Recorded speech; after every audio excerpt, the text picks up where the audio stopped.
gedene piranggi denok jauh karo gedene piranggi wong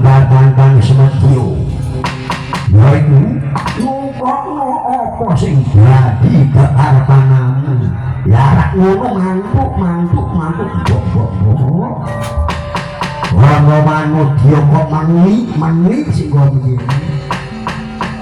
ono wong wadon kok uripe alus wae ono wanita kok dadene empuk lumer kaya ngono gancete bunder seser kaya mari dibobot yo deno yo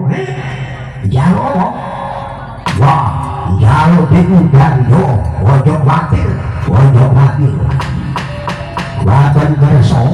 ndak bolong manyang ing keraton global larak ngono sedeno mbok yen pancen nyoto Serang kersa jago tak ubah maju yen wis maju Pak Bondong